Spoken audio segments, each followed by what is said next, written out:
On-time electrician. Flickering lights and hot switches can be annoying, but they can also signal a major problem, or worse, an electrical emergency. So play it safe and leave it to the experts at Mr. Sparky. Trust our team of professional, clean, and friendly electricians. We'll get it done right and get it done safely. You don't have to put up with any malarkey. Call 888 8-SPARKY. Independently owned and operated, licensed in the respective state or county. Hold your block until the whistle blows. From SEC Media Days to the National Championship Game. This was a great team win. We are 97.7 ESPN, The Zone.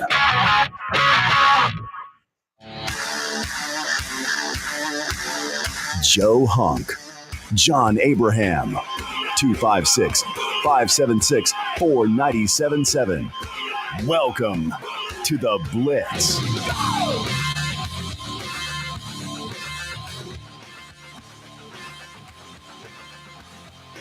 Hello and welcome in to an interesting Friday here on the Blitz. John Abraham, Joe Hunk here with you guys for 2 hours straight on 97.7 ESPN The Zone, 1 hour on 97 or ESPN Winchester, and all day over on WZZN TV as we do every single day for your guys' enjoyment as well as all of your informational needs. And not in the studio with me today is Joe Hunk, as he is at home chilling out.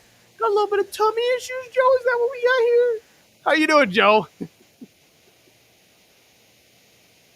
I can't even hear you. I can't even hear you, Joe. Joe, I can't hear you. Yeah, I can't hear you. I'm going to keep going until you figure that out over on your end, get the mic set up correctly. But an interesting impromptu type of show we've got for you today as we break down all of the Alabama action that we had last night, as well as the Alabama action. What about now? Can you hear me now? We got this weekend. Yes, I can, in fact, hear you, Joe. You sound right. You sound beautiful. You also look like a wreck, though. So. Oh, I am absolutely a wreck. My wife warned me about 3 days ago to not kiss my daughter while she was sick because it would get me sick. But every single dad knows that when your daughter comes up and wants to give you a kiss, you're going to give her a kiss. You can't say no. No, you can't. And so unfortunately, my daughter got me sick. Now I wasn't horrible during the show yesterday, but once the show ended yesterday, I was an absolute wreck. Yeah, it was game over. And I also think it's part of it is John's fault. I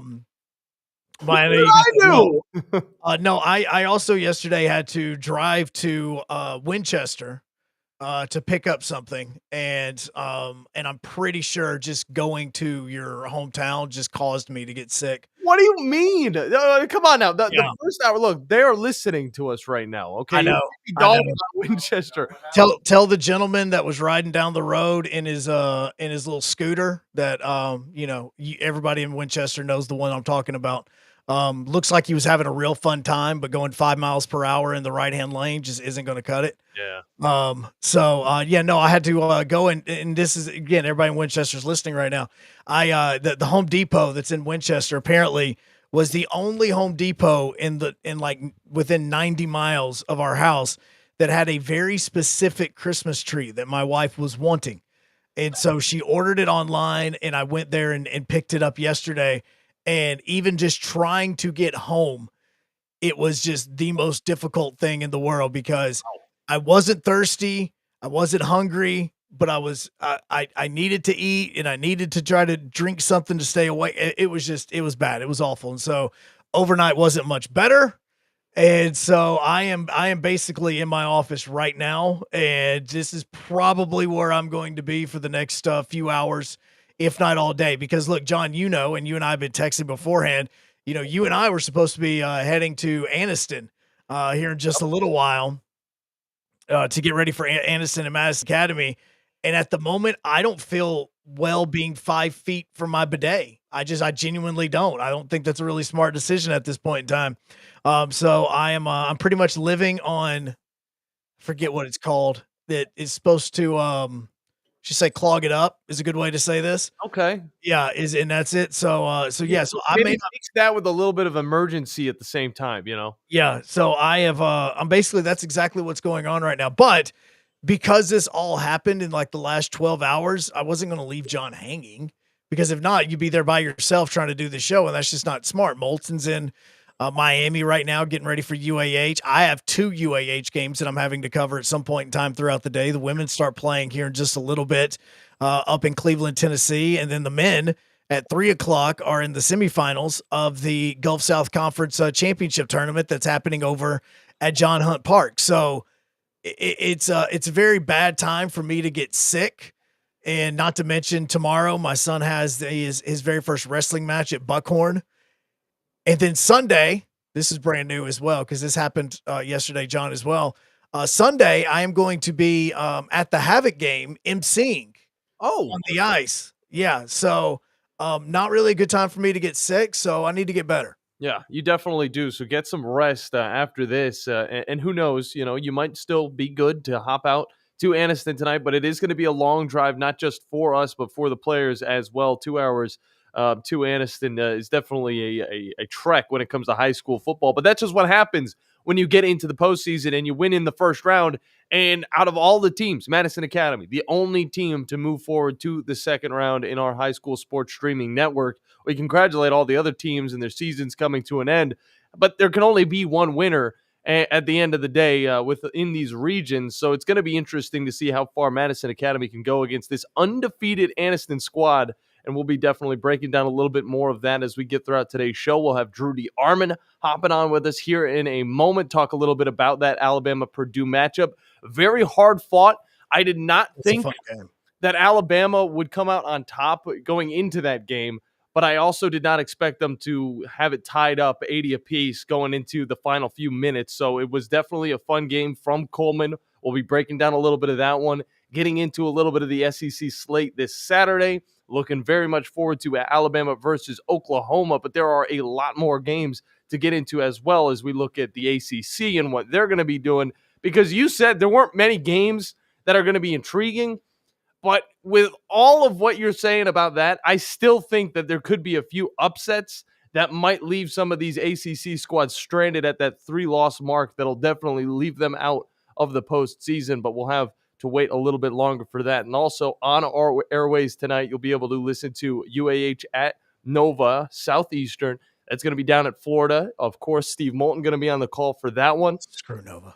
And then tomorrow, we're going to have a whole lot of college football games for you. South Carolina at Texas A&M, Texas at Georgia, and of course, in the middle of that, Alabama versus Oklahoma. And Sunday gets even wilder with a full slate of NFL matchups, including the international game between the Washington Commanders and the Miami Dolphins. All right, let me say this, because I know that John, you and I have had kind of discussions on this in a sense. I don't understand why everybody's hating on the international games. I'm right there with you. All right. I hear a lot of people, even, the AC got wild on the Tom Abraham show yesterday about it. I understand why they're doing the international games. I know why. And of course, there's money involved, but also giving the game to other countries who don't get to come and sit down and watch football. I think it's a special thing. I think it's actually a good thing for the NFL. And I know it's the National Football League. It's not the International Football League, but regardless, I still think it's cool to see some of these games overseas. But the abundance of them, I think, is what's irritating people. Well, but again, I don't see what the issue with it is, because first off, if you're talking about, it's the National Football League, it's also the American League, which has Toronto Blue Jays in it. So, hey, the other part of it is like, look, John, you know what my viewing habits are. And we obviously, everybody that's ever listened knows my viewing habits. I have basically set it up that from April all the way until October, I can be watching baseball 24/7. Yeah. I can watch it in Japan. Right after that, I can turn over and watch the KBO in Korea. And then right after that, it's, you may have an hour or two in between games, and then boom, I've got American baseball going. I don't understand why this is such a bad thing that you have a game kicking off at 8 a.m. Look, I would much rather, this is blasphemy, I would much rather have an 8 a.m. kickoff in college football than have to go through all of college game day just to get to the 11 o'clock kick. If you gave me the choice of college game day and an actual football game, give me an actual football game. Yeah. Like there are ways, especially now, like with the ESPN subscriptions and everything, that you in all reality could be watching live sports 24/7 if you truly wanted to. What is wrong with that? Like what is wrong? It doesn't affect the players the same way that it used to because of the way that technology has evolved, especially with airplanes, that those flights aren't really that bad. I mean, they're just like flying across the country from New York to San Francisco. Yeah.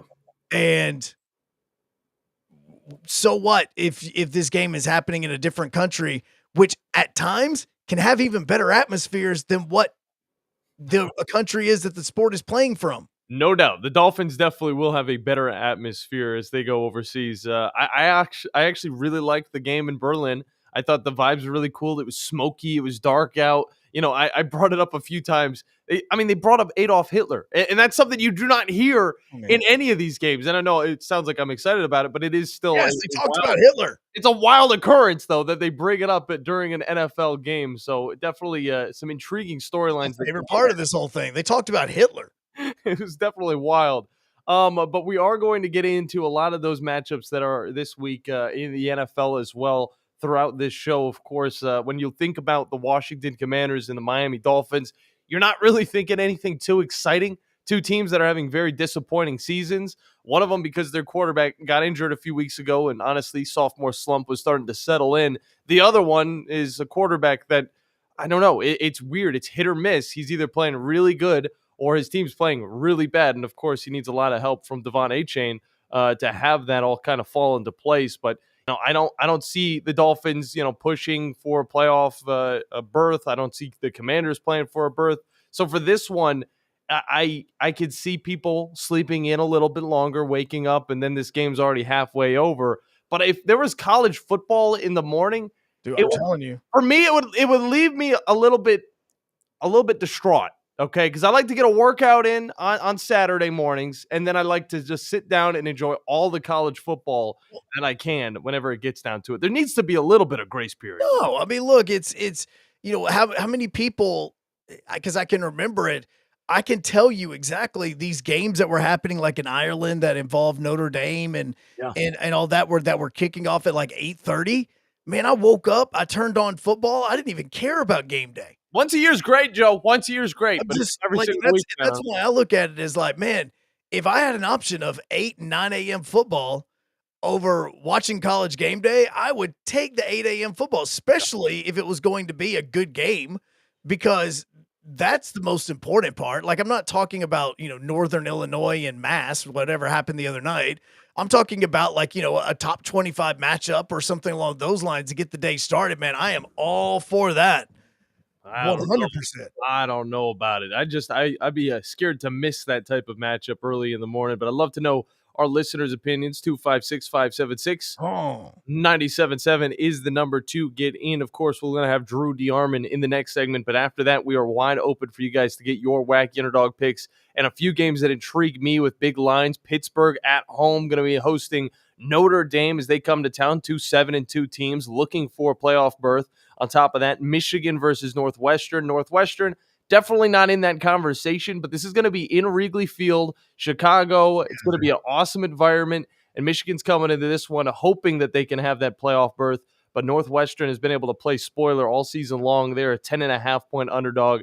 Texas A&M has 19.5 points over South Carolina. Who knows what will happen there at College Station? Texas A&M hasn't shown that they could possibly lose this game, but the way that Lenora Sellers has been playing in the second half of the season has shown a little bit of life for the Gamecocks. And, of course, we get into the Iowas and the USCs, the Georgia Techs, and also the Miamis and all of those games. And there is sure to be a lot to watch this weekend. But the one we're going to be talking about, focusing on the most, is going to be that Alabama-Oklahoma matchup. After, of course, last night, Alabama gets their basketball game started against Purdue. They look strong at the beginning. They finish strong, but not strong enough as the Boilermakers' old-fashioned style of running their offense takes the cake, and it takes a win back up to Purdue. But it was a rowdy environment in Coleman Coliseum, and I loved it. That's what I'm saying. That was fun. It was. Like, that is way more. And again, I watched the other night Tennessee and North Florida just because it was Tennessee. But it's nothing compared to the excitement that you're getting for a Purdue-Alabama game. Oh, yeah. on campus at Coleman.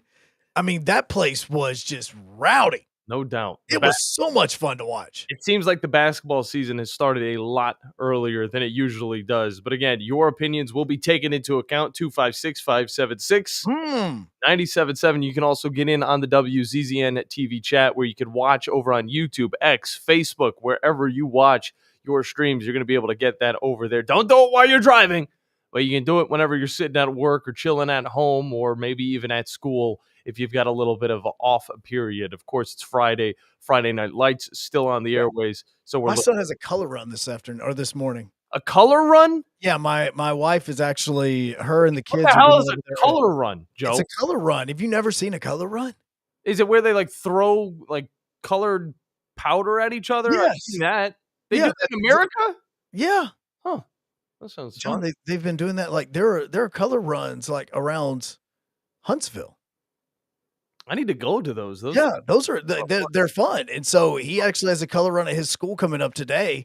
That's supposed to start at 9:40. And so my wife and the girls are heading over there right now because it's a color run, and he's got, they pay $10. You get like 8 different colors thrown on you and all that, and then you get to check out a school and have all this sort of fun. Like, man, it's a fun thing. Like, you have the color run happening, you have high school football games going on. Obviously, high school basketball games are happening as well. I mean, it's so much fun that you're, unlike me, want to stay out of the bathroom just so that you can go to it. No doubt about it. We'll be staying out of the bathroom this entire show because, of course, we're off and rolling. I understand exactly where you're going through, Joe. Sucks to suck, though.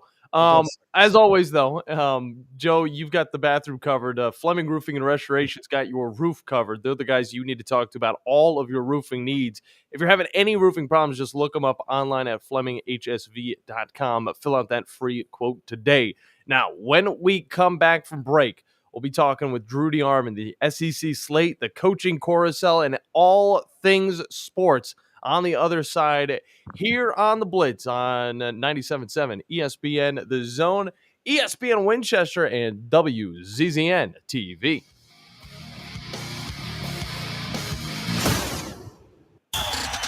Joe Hunk, John Abraham. You can watch the Blitz live now on X at 97.7 ESPN. Eagle Masonry and Installation. It's right there in the name. Eagle is your one-stop shop for block, stone, or brickwork, monument signs, and outdoor kitchens and fireplaces. Eagle also offers the finest craftsmanship and insulation, including fiberglass or spray foam insulation, and of course, insulation removal. Philip Love and his team have years of experience, bringing the region the best in masonry and insulation services. For more information and a quote, visit insulatewitheagle.com or call 256-755-1556. Eagle saves you time. Eagle saves you money. Since 1983, Berkshire Hathaway Rise Real Estate's Ann Adams has been your local go-to real estate expert in the area. As a buyer, you can trust Ann's in-depth knowledge of the local housing market to narrow available properties down to those you'll be interested in, saving you time when shopping for a new home. When you're ready to sell, Ann's expert negotiation skills will ensure you get a fair price and hassle-free experience. Call Ann Adams today at 256-337-2625 or email annadamsrise@gmail.com. From heirloom diamonds to contemporary jewels, Loring & Company is the place to find something truly special. Whether shopping for a diamond ring for that once-in-a-lifetime occasion or marking a milestone birthday or personal achievement with a Rolex watch, you'll find just the thing in our edit of the world's most sought-after brands, including David Yurman, Roberto Coin, Marco Bicego, and Fopay. Expect a treasure trove of the world's most unique, even breathtaking earrings, rings, necklaces, and bracelets, making choosing just one piece a challenge in itself. Loring & Company Jewelers on Airport Road. Hey folks, Arthur Seed, managing partner at University Kia, letting you know we are proud supporters of Alabama and Auburn football. Swing by University Kia today and check out our huge selections of brand new Kias, including the spacious Telluride 8-passenger SUV, the slick new K5, the sporty Kia Seltos. We've got perfect cars for every lifestyle and budget. Visit universitykia.com to view all our amazing offers and get pre-approved amenities, because we want to see in a Kia. Roll Tide, War Eagle. Don't you wish that you had some secrets to help you get an edge on your business competition? Wouldn't it be great if someone could solve challenges at your company that you don't have the time or expertise to fix on your own? You know, there is a solution. Higher Echelon is a world-class consulting firm based in Huntsville that trains employees in sports psychology secrets to drastically improve work performance. Founder Dr. Joe Ross is retired Army who played and later coached for the cadets and has put that experience to good use. Higher Echelon helps organizations shave hundreds of hours off work time by improving processes, and Higher Echelon helps organizations save and make more money by walking them through technology updates and implementations. You don't have to go it alone, and you don't have to stay stuck. Higher Echelon is a trusted partner in organizational excellence. Go to higherechelon.com. That's HIGHERECHELON.com today. Take your company to the next level. Go higher and go Army. At Stella at 5 Points, living isn't just about having an apartment, it's about living artfully. Imagine waking up with the upscale feel of Atlanta or Nashville right here in the heart of Huntsville. Modern, stylish apartments, open layouts, stainless steel appliances, and resort-inspired amenities. Nestled in vibrant 5 Points, you'll enjoy walkability, parks, dining, and quick access to downtown without the chaos. Stella at 5 Points. Live artfully. Live Stella. Are you tired of power outages disrupting your life? It's time for a Generac standby generator from Current Electrical. Storms may rage outside, but inside your family's powered up. So why choose Current Electrical for your generator needs? 1, we offer a wide range of models to suit every budgeted energy requirement. 2, our project managers handle every step of the process: power, gas, permitting, and inspections. 3, our certified technicians install your generator with precision, ensuring peace of mind. Don't wait for the next blackout. Call 256-880-1880 or visit us online at jetsuperstore.com. Your Fox 54 weather. I'm Chief Meteorologist Jordan Drossman. A mostly sunny sky this afternoon. Temperatures climbing into the mid-70s. It's going to be a wonderful evening for Friday night football across all of North Alabama, southern Middle Tennessee. As we head into the overnight, temperatures only drop into the lower 50s. A mostly to partly sunny sky for your Saturday. Great front half of the weekend. Temperatures climbing into the mid-70s. Your Fox 54 weather. Only on 97.7 ESPN The Zone. The Blitz with Joe Hunk and John Abraham. Weekday morning starting at 9 a.m. on 97.7 ESPN The Zone.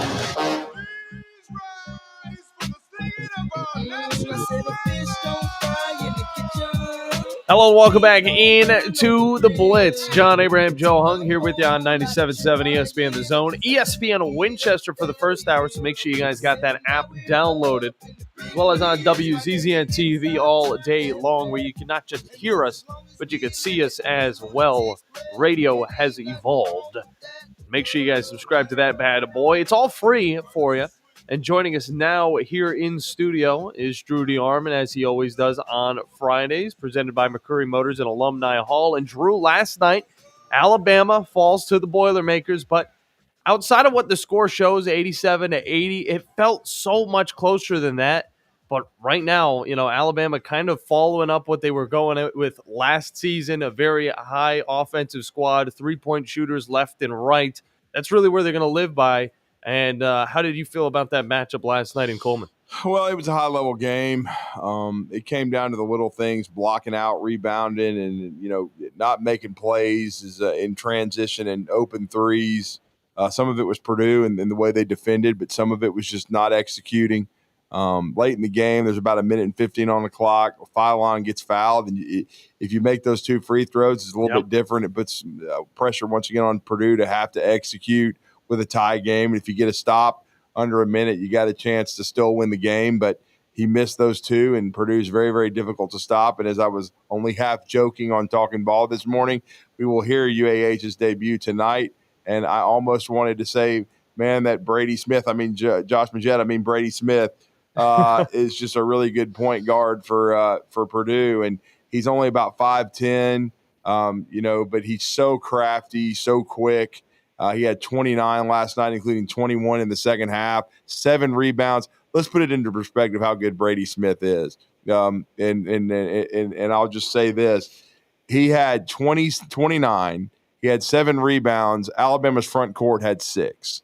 So he out-rebounded Alabama's front court, and he had 4 assists.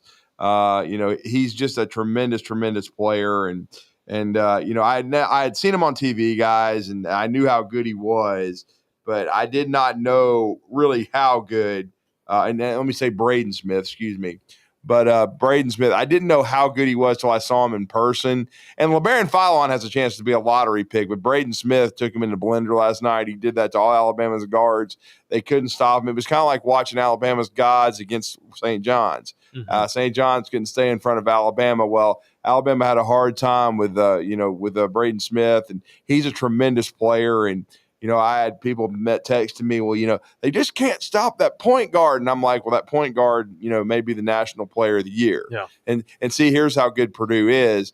They arguably have the best point guard in America and the best power forward because Trey Kaufman-Wren wrecked Alabama last year, and then he was coming off an injury, but he played last night and had 19, 15, and 5. So he's a tremendous player, and that's an extremely well-coached team. And then Oscar Clough, who gave Alabama a double-double for South Dakota State last year in Alabama's win. Well, now he's the starting center for Purdue, and he had 9 and 11 last night, got some big rebounds.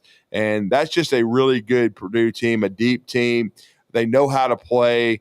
It's so beautiful watching them, the way they pass the basketball. And if you don't rebound, and Alabama did not, I mean, they got eviscerated by 24. If you let Purdue play volleyball, you have no chance. And it was really amazing that with Joe and John, with a minute and 15 seconds, that Alabama was shooting for a tie. I mean, and earlier had made a three, Houston Millette, to tied at 80, and then Purdue went down there and executed and got 2 points. But it was amazing that Alabama was that close because of getting eviscerated on the glass. But one of the things Alabama's done really well, though, so far, is in the regular season, they had some issues with it in the exhibitions, but they only had 6 turnovers last night, and Purdue only had 10.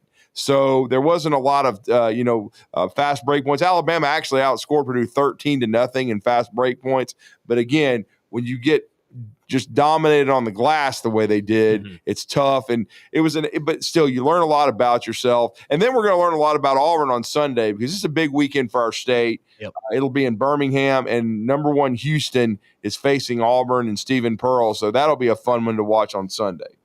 Well, no, and you were talking about the way that Alabama played and some of the mistakes that they were making in this, but flipping it over to what's going to be happening on Saturday, is this going to be a game where Alabama cannot make mistakes against Oklahoma with the way that their defense has been playing? Well, no, I mean, it's the plus minus in this game is going to define it. I mean, because you think about it, guys, the last time we saw Oklahoma, Tennessee came out with a howitzer. They went straight down the field and scored. We know how good that Tennessee offense can be. And then it looked like, guys, they were about to go up 2 scores in the first quarter. It looked like Oklahoma was going to dig a hole they couldn't dig out of. And then we saw what happened. Boom, you force the fumble, you return it for a touchdown, and it really changed the game the rest of the way.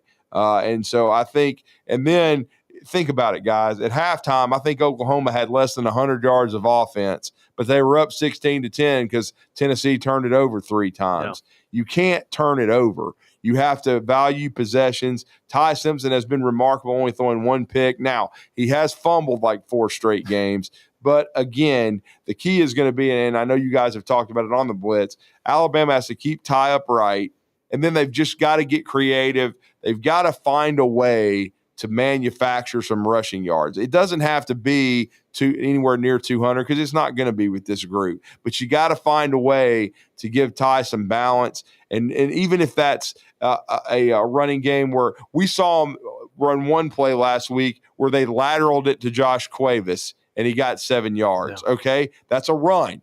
But they get it to one of their playmakers, and he makes a play, and it doesn't go down as a pass; it goes down as a run, but it's productive. And then they may have a couple of trick plays in their bag. And to me, though, they've got to get it to their best player. It's Jeremy Bernard. He's got to find a way to catch 6, 7, 8 passes, and then if you have to hand it to him 4 or 5 times to give him a Debo Samuel type look with the running game, then you do it. And then Daniel Hill, I think he needs more reps. I just think they've got to get it to their playmakers, and some of it's just going to be quick screens, getting it out in space. Those may not be runs, but they're going to be perimeter plays where you got to block on the perimeter. And then, guys, I've watched Oklahoma. They're really good on defense, but if you can give Ty time, then I think he can make some plays. I think their back end, you can exploit it a little bit, especially them at corner. They're very, very good, but I think Alabama can do that. But the key is going to be keeping penalties down, and let's not forget, last week Alabama did a nice job not being penalized against LSU. They got to keep that up, and then they've got to protect the football. They got to give Ty time. And heck, I give this Alabama coaching staff credit. I understand the running game has not been a Picasso, but I think it's more personnel because of the offensive line and some deficiencies, and then the running back room being average. But heck, they've tried everything. And at the end of the LSU game, in order to win that game, hell, run Ty Simpson. Well, then you have to. You got to figure it out. And a lot of it is going to be adjusting during the game because we know how good Venables is defensively. He's going to try to make you left-handed. He's going to try to take some things away. Well, you got to counter it. Is it with quick screens? Is it with swing passes? Is it a wheel route out of the backfield to a guy like Jam? You got to figure it out. Or like if in the Tennessee game, they figured it out with Daniel Hill. They got him out with some toss sweeps and things of that nature. How does Alabama figure out how to move the ball? And both these teams have been remarkably productive in the red zone, and Alabama needs to keep that up. And I don't think this is going to be a high-scoring game. I've got it 24-17 Alabama. Yeah. I think it's going to be a physical game, one where there's a lot of, it's like a chess match, especially with both these defenses. And then what you got to hope, too, is John Mateer's healthier, guys. He's running the ball now. He looks good, but they need to contain Mateer and that running game that's been better the last 2 weeks. They're not going to shut it down, I don't think, but you need to contain it, and then you need to keep Mateer in the pocket. You need to make him feel you, and then if they can put him in some down and distance situations where he has to throw the ball, especially on third down, you guys have seen Mateer has been prone to the interception, and I think he could throw it to Alabama, and and that could be big if they could create 2 or 3 turnovers, and especially a couple of short fields where it helps your offense score. Then I think that would go a long way to Alabama winning. No doubt about it. Drew DeArmond on with us from Talkin' Ball, presented by McCurry Motors and Alumni Hall. And I was about to get to that. John Mateer has looked really impressive in the beginning of the season, has that hand injury, comes back, and it's a little bit of sloppy play. But, these interceptions, they don't just come from the hand injury. Some of it also just comes from mental mistakes. And how can Alabama force those mental mistakes is what I'm wondering, because he's right now 8 touchdowns, 7 interceptions. It's almost the complete opposite of what we're seeing from Ty Simpson. 21 touchdowns, 1 interception. Of course, Oklahoma has a running game. John Mateer is a large part of that as he's rushed for over 300 yards this season. But how is Alabama going to be able to contain John Mateer, not just in the passing game, but in the running game as well? It's about tackling. You've got to tackle in open space. I think Deontay Lawson, he's coming off his best game. He had 9 tackles, led the way, and I thought he looked like himself finally. He looked like he was trusting his knee. He was moving really well. You've got to be able to spy Mateer and, not let him move the chains on second and third down. Like if you're talking about a down and distance, I'm going to give you an example. If it's 2nd and 7, you can't miss on Mateer and then, and have the middle of the field be wide open and then he takes off for 15 yards. Yeah. You can't do that. You've got to be able to tackle him, because he's not, I would even say a Tim Tebow, who could, really hurt you with his legs, or even, I know he rushed for 77 yards against Tennessee, but I wouldn't even call him a Diego Pavia, because Diego is almost like Johnny Manziel. That's why they're compared to each other. He's like backyard football. He finds a way to get it done. Yeah. But Mateer can get it done if you don't spy him. But I think you got to spy him. You got to do a good job of stopping the run. And I thought Alabama did that, except for 1 or 2 plays against LSU. They did a really nice job. Van Buren hurt him a little bit with his legs, but again, you got to. And I'll say this: I think Alabama's done a good job in the red zone on defense, forcing kicks. But the only problem is you got the when they're within 60 yards, this dude has a chance. Yeah. So they have with Tate Mandel, he's a really good kicker, and so you have to be ready for that. But again, you got to. It's going to be a really good football game. I think if you're Alabama, though, the key is going to be you can't miss on what you did last week. Like if you have a Lottie Brooks and if you scheme it up and you've got Jeremy Bernard or Ryan Williams wide open, first you got to make the throw and then you got to catch it, and you got to make them pay. You got to make some explosive plays against this Oklahoma defense, because I think it's going to be very hard, especially with Alabama's lack of running game, to sustain drives and then just have these 12, 13-play drives. It's going to be which offense can make some explosive plays. Yeah, no doubt. We're looking very much forward to it. Oklahoma and Alabama, you're going to be able to listen to it on our airways come Saturday, 11:30. The broadcast will start, but another game you're going to be able to listen to is going to be that Texas and Georgia matchup, which is pretty much the exact same type of matchup, but in different colors. Texas coming into this one 7-2, just ranked above Oklahoma, and Georgia, of course, ranked at number 5, just behind Alabama. Both teams looking for playoff spots. And Drew, we're looking at this matchup.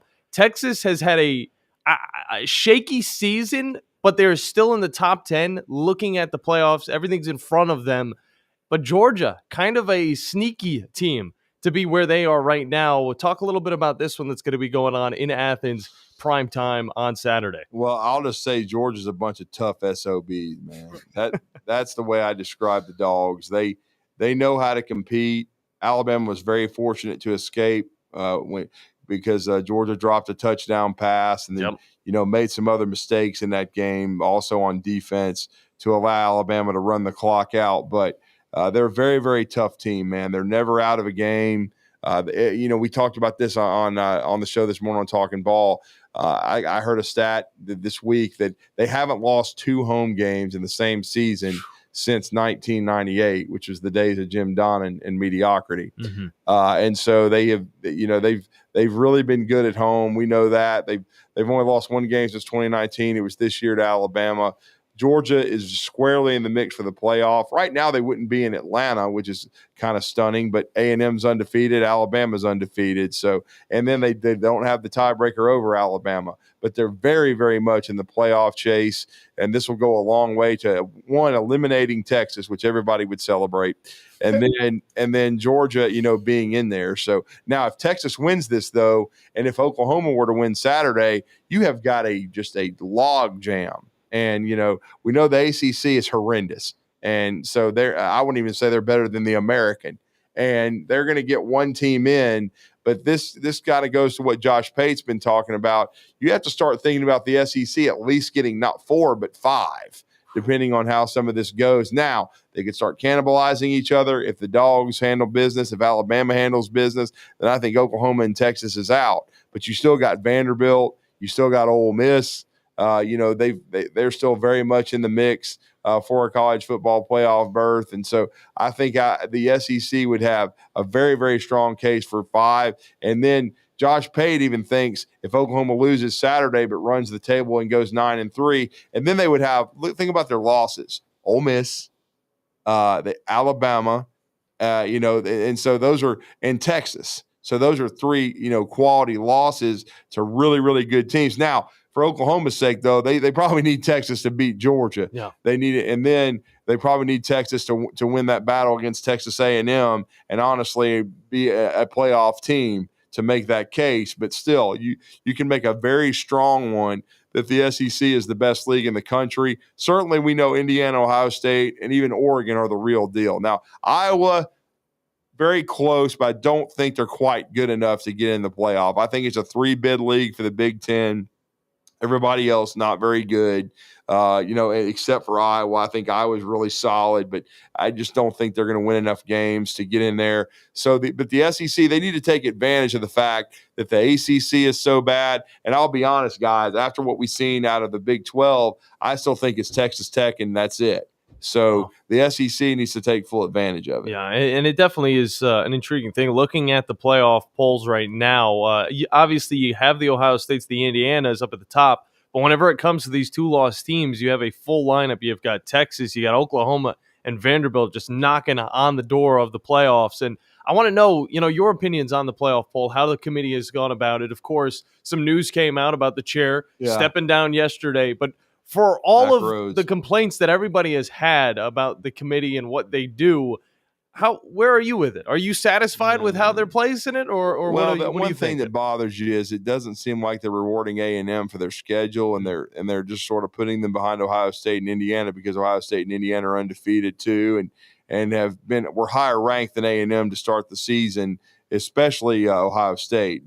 And then when Indiana beat Oregon, they're kind of really putting a lot of weight on that and not putting as much weight on A&M. Now, A&M's SEC schedule hasn't been as difficult. We all understand that, okay? But they've still been really, really good, and they've really been hammering people. So I think I don't know that we quite know how good A&M is, but I'll just say this. You see them with your eyes, and they look elite because of their big playability with wide receiver.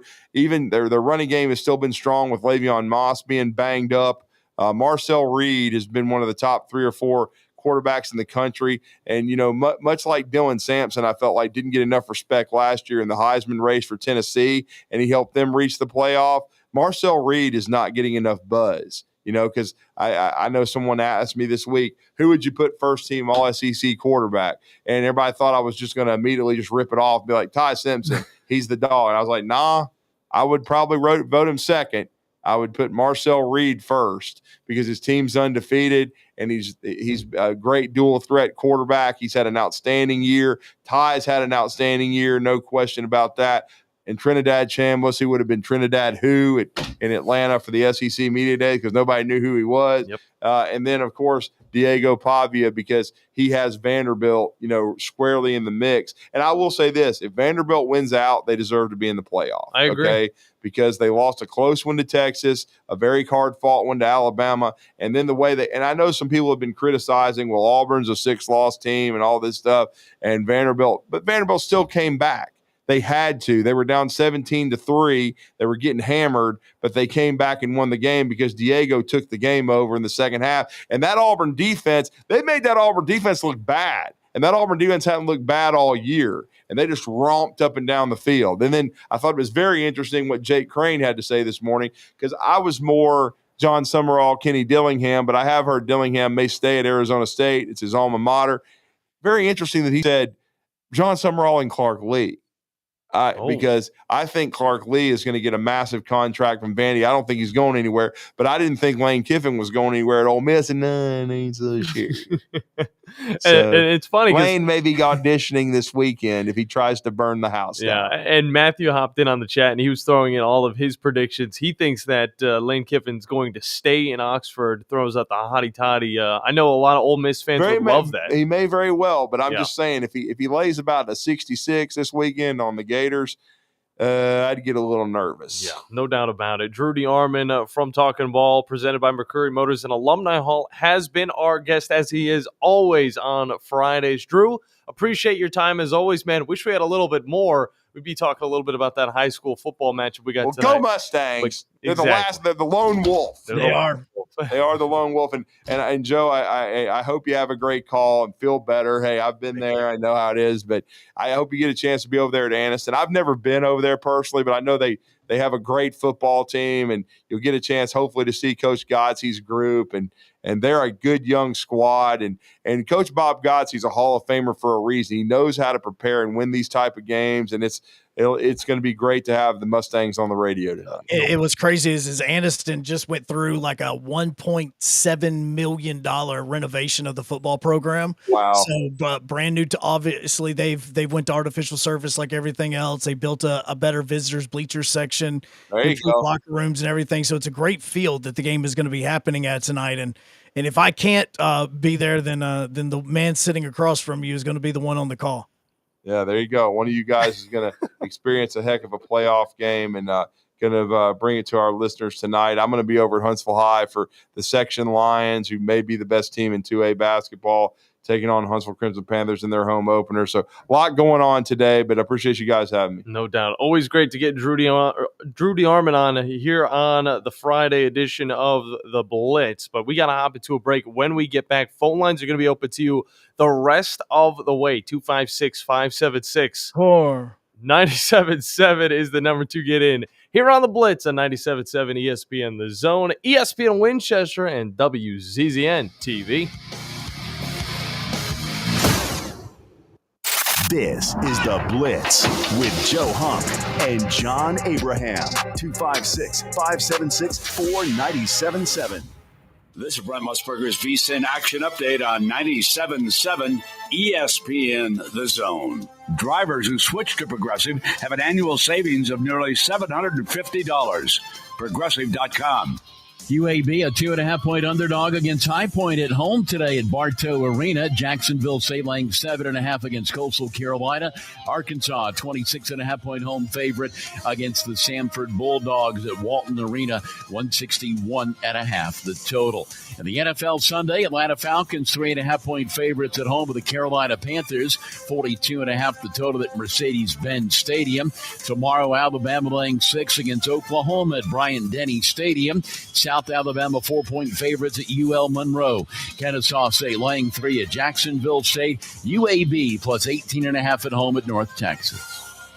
For more, go to VSIN.com. Mike Sennett, 97.7 ESPN The Zone. Exceptional outcomes start with exceptional therapists, and that's what you'll find at Johnson & Hayes Physical Therapy. With 7 convenient locations across North Alabama, Johnson & Hayes offers expert care close to home. Our experienced clinicians specialize in everything from orthopedic and neurological rehab to TMJ, pelvic health, and lymphedema therapy. Johnson & Hayes is trusted by physicians and by patients across the region. Visit johnsonandhayes.com and see why outcomes matter at Johnson & Hayes.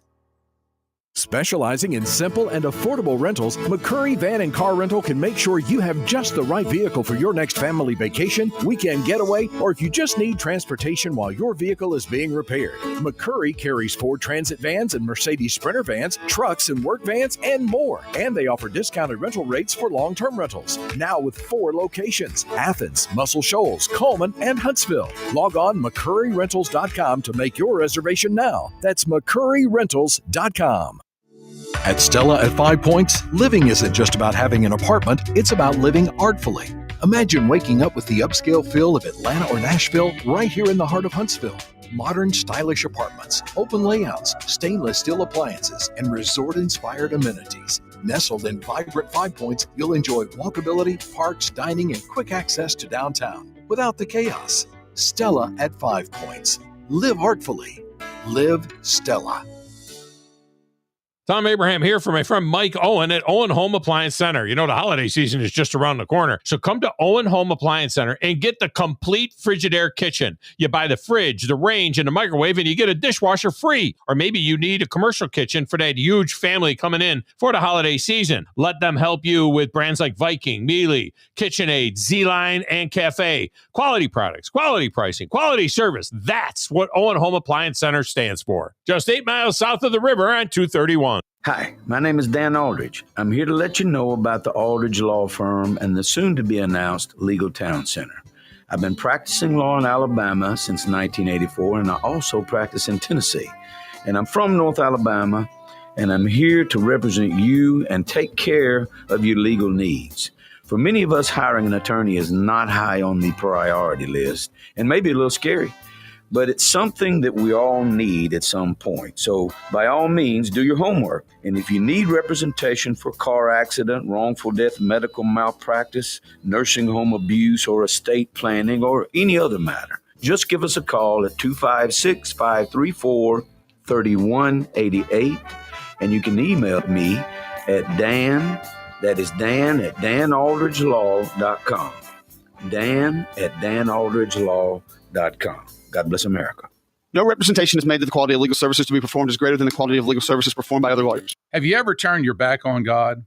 Have you ever absolutely known the right thing to do and just turned around and walked away in disobedience? I know that I have. Aren't we thankful for our great and merciful God who loves us and forgives us and remembers our sin no more? I'm so thankful that his mercies are fresh every day. I need that, and I suspect you do too. Hey, I'm John Dees, pastor of Cross Point Church, and if you're looking for a church home, come see us. We're smack dab across the street from the YMCA in Madison. And check us out at cpcfamily.org. Your Fox 54 weather. I'm Chief Meteorologist Jordan Drossman. A mostly sunny sky this afternoon. Temperatures climbing into the mid-70s. It's going to be a wonderful evening for Friday night football across all of North Alabama, southern Middle Tennessee. As we head into the overnight, temperatures only drop into the lower 50s. A mostly to partly sunny sky for your Saturday. Great front half of the weekend. Temperatures climbing into the mid-70s. Your Fox 54 weather. Only on 97.7 ESPN The Zone. The Drive with Wes Neighbors and Steve Moulton. Weekdays from 5 to 7 p.m. Only on 97.7 ESPN The Zone. Hey girl, I like your flavor. Wish I could be your neighbor. Must be coffee by the way you shaking your percolator. Hello and welcome back into the Blitz. John Abraham, Joe Hunk here with you guys. Had a great conversation with DeArmond from Talkin Ball. Make sure you catch him on the 97.7 ESPN The Zone network from 7 to 9 weekdays. He's going to be going out to some Huntsville basketball, keeping an eye on that team that's been really, really competitive, similar to that Alabama squad just last night. They do fall, though, 87-80 on our airways. And a large majority of it came from, of course, the rebounds that went in favor of the Boilermakers, as well as the 23 times that Purdue was sent to the line for some free throws. Alabama only there 10 times.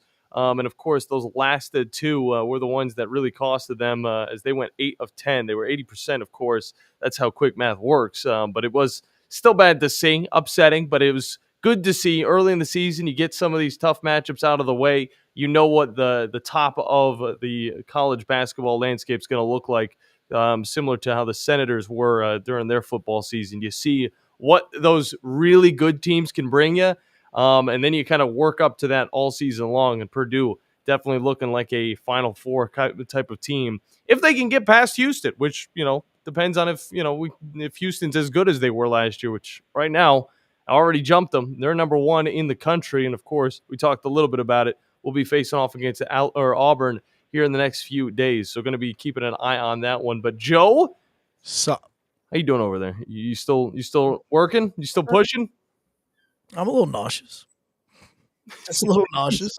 You sounded so bad. I was just like, man, this guy's he's feeling it. It's at like I have some Gatorade that I've been drinking, and also applause needed for the Walmart right up the street that I went and grabbed this from. You know how they have like the little gas station right in front of it? Yeah. I pulled out this Gatorade not knowing anything, other than it was like fruit punch Gatorade. I got to the house when I did.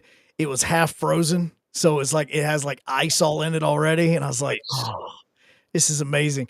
But every time I drink it, it makes me want to feel like I'm about to throw up. And so I've got this like little bitty like feeling right there in my chest right now that is just not really that good. I hate that. It's probably the same feeling you have in your chest after that Patriots game last night. Oh my gosh. Yeah. And I wanted to talk a little bit about that. Trevion Henderson, speaking of which, screw that guy. Because you picked him up a few weeks ago in fantasy football, and you're playing me this week. And, I guess you could still fight for a playoff spot, Joe, but come on now, bro. I've been really, really pushing for this. Are we even through half the season yet? Yes, we're through half the season. I think we only got like 4 or 5 games left. I'm about to say, I mean, I'm pretty good. I thought, obviously, I need to win some 4 games. 6, Joe. Come on now. I'm yes. See, this is it. This is the reason why I make a big joke about this, because I haven't been able to focus on my team because majority of my focus has been, well, let me see what guy is not injured that I could possibly be putting in, because right now that's not the case. No. Yeah, see, I'm going to go over here to the standings right now. What is it? The top 4 teams make it in? Yeah, top 4 teams. I think I'm 5 and you're 6 right now, Joe. Oh, see, we're fine. We're fine. Just give up, Joe. I've got a 7% chance of making the playoffs right now. We're fine. Joe, please, man. Come on. I live for this thing. I mean, we are fine. We're good. We have it doesn't mean the rest of my team isn't going to get injured by this weekend or not. I just happen to have one player that actually played well. We'll see how that goes. And for Trevion Henderson, this is an interesting looking forward, because Ramondre Stevenson is typically that starter. Been a little bit banged up. The Patriots, of course, playing through these slates. Now they're on 8 games straight winning. 9-2, looking really good right now in the AFC. But a win over the Jets, not really too exciting. I mean, the Jets just really were not that good last night. They haven't been good. Their running game is kind of non-existent right now. Don't really understand what that's coming from. And their defense, it's a shell of its former self. It's not a good Jets team.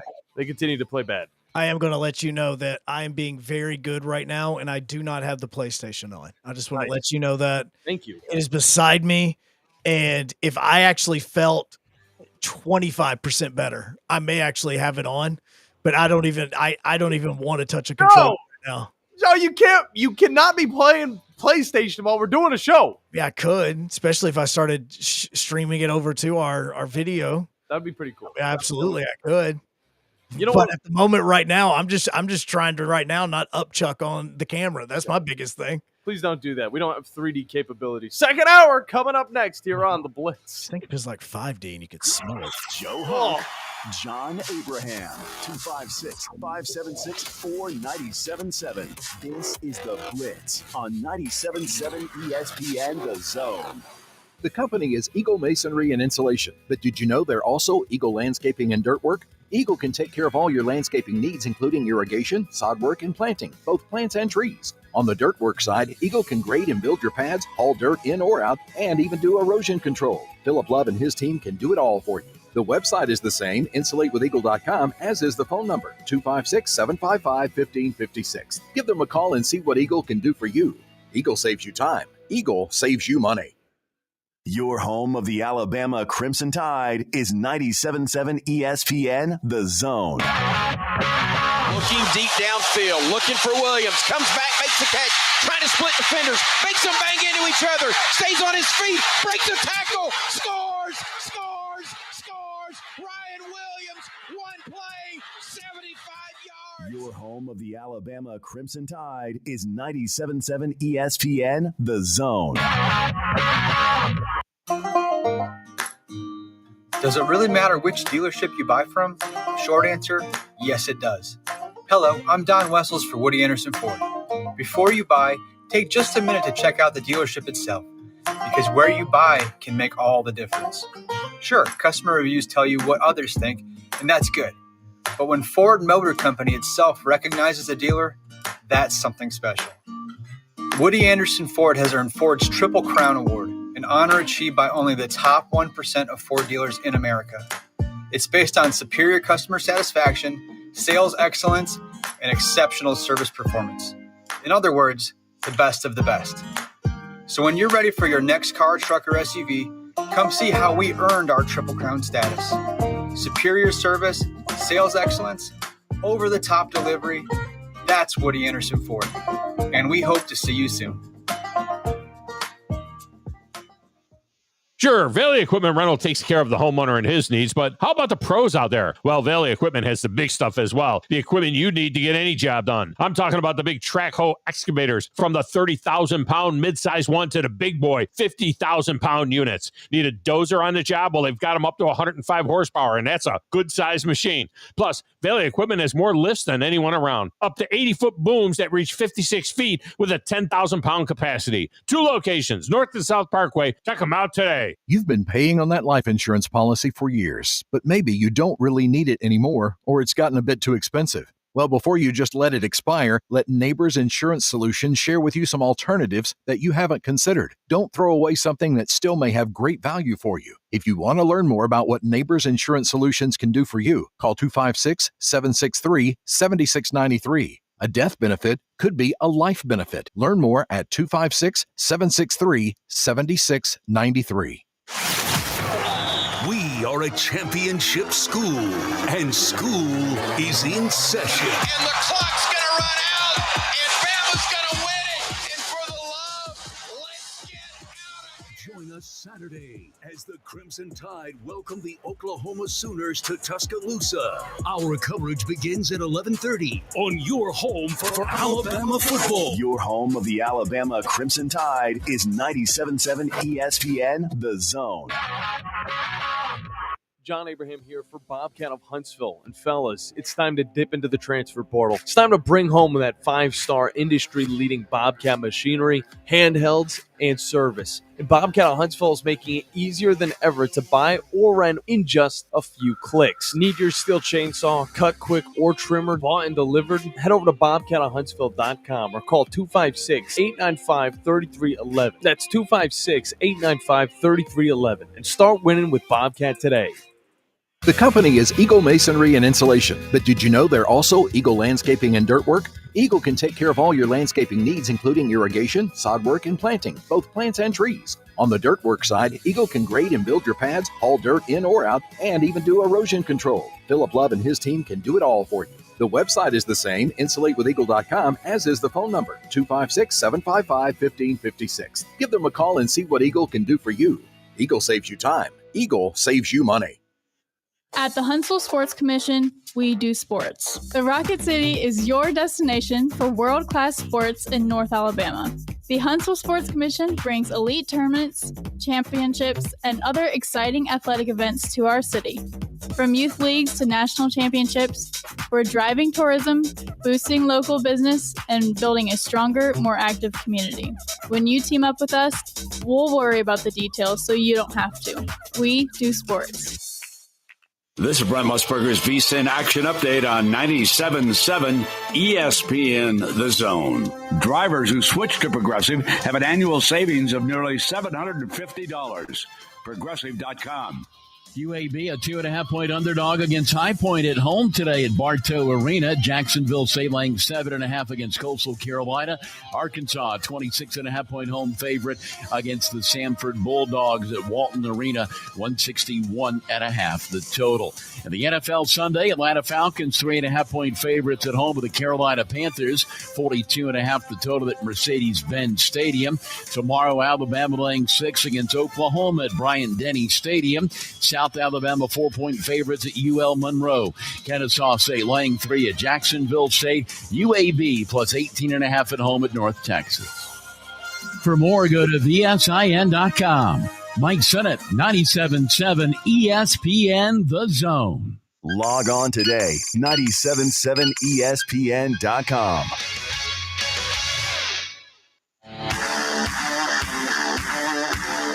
Joe Hunk, John Abraham, 256-576-4977. Welcome to the Blitz. Right, second hour, final hour, best hour. Joe Hunk, John Abraham, and the Blitz. As I am trying to survive for the next 59 minutes. That's what I have. I have 59 minutes to make sure that you guys don't get video copy of anything horrific on the screen. That's what my goal is. I probably am going to hand this over to John for majority of this, because the more I talk, John, the more I start to feel some stuff creeping up. Come on now. I do not want to call some dinosaurs. No, you're totally fine, Joe.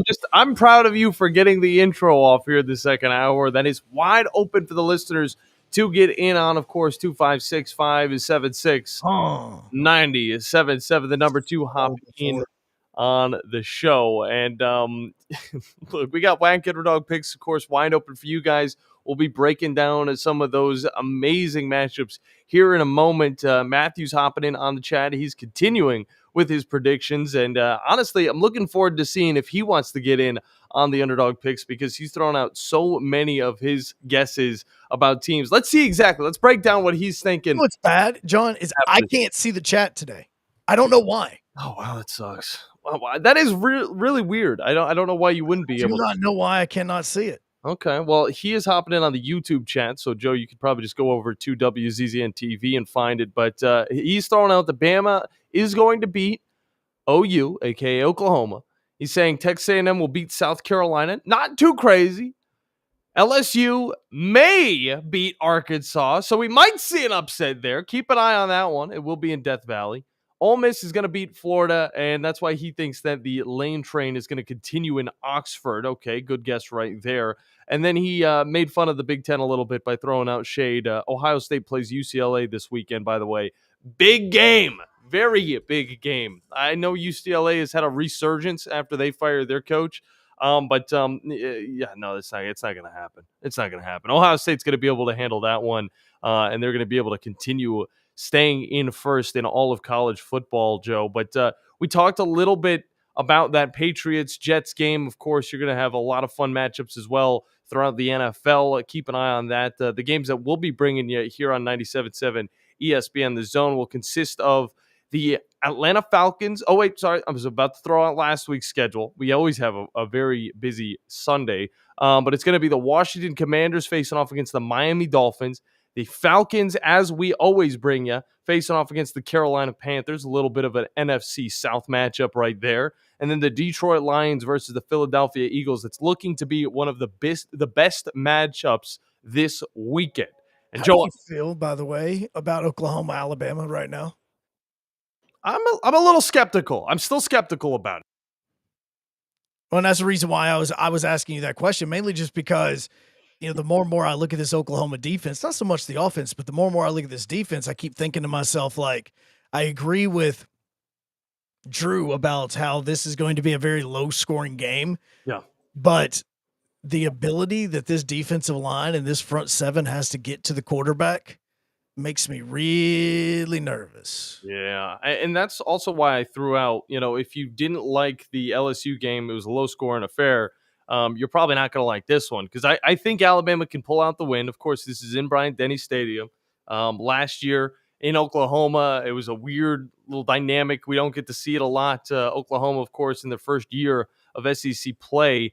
But I see an Alabama team that's got a lot in front of them, and I also see an Alabama team that, possibly could sleep through this one, because then they'd fall to 8-2. Obviously, you don't want that to happen. It makes it difficult whenever you get into the postseason, but you still have, two matchups where you could win out and you'll still find yourself in the postseason. So there's that as well. I mean, this is a team that could lose one game and still make it in, and that's something that a lot of teams don't really have the luxury of doing right now.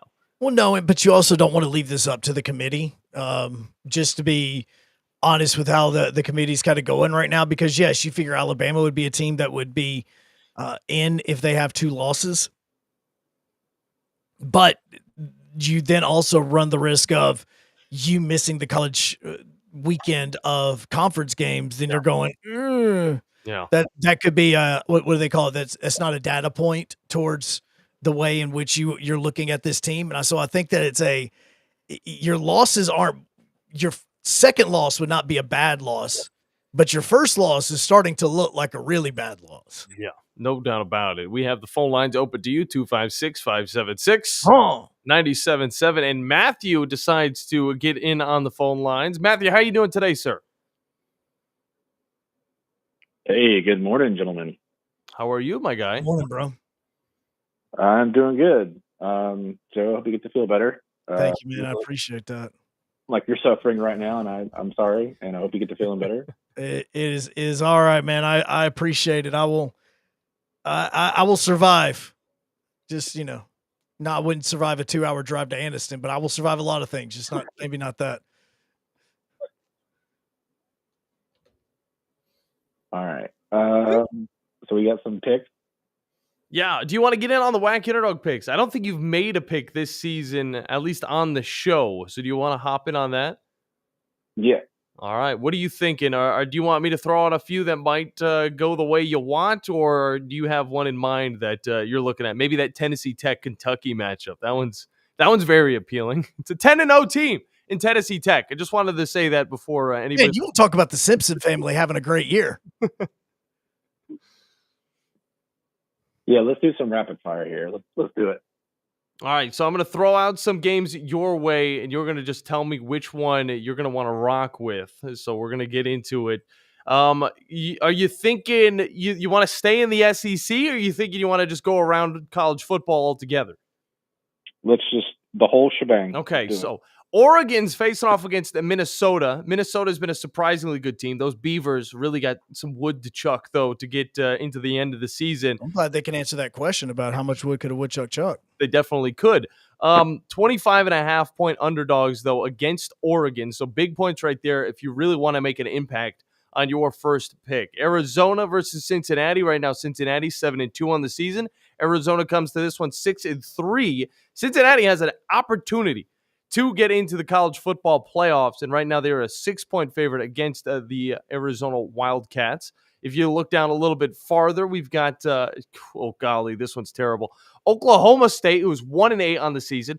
What happened to this team? The Cowboys just absolutely suck in the last 2 years. I feel like it all happened after they won against Arkansas last season. It all just started falling downhill, but they're facing off against Kansas State, and right now Oklahoma State at home in Stillwater is a 19.5-point underdog.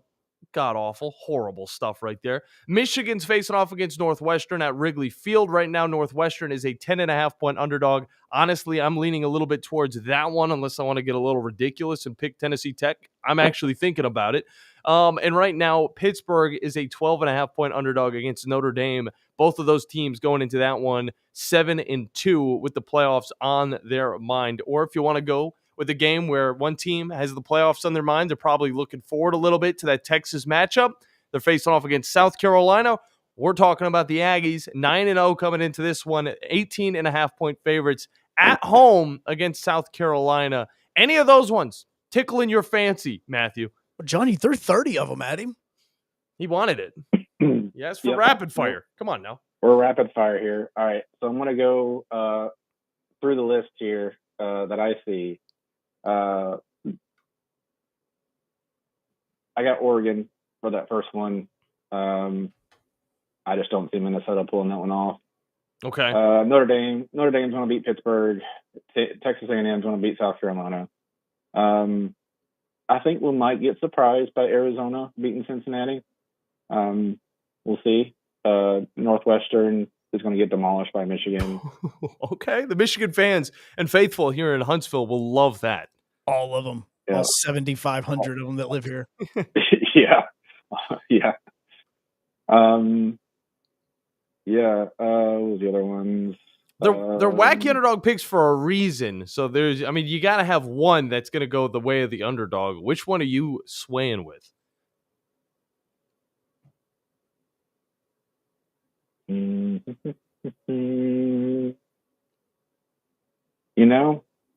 I might change my first one. I might go Minnesota over the Ducks. Okay. All right. Well, we'll get you down for it. That's 25.5 points if you hit. Do you know if you've made any other picks throughout the season on the wacky underdog picks? No. Okay. I have not at all.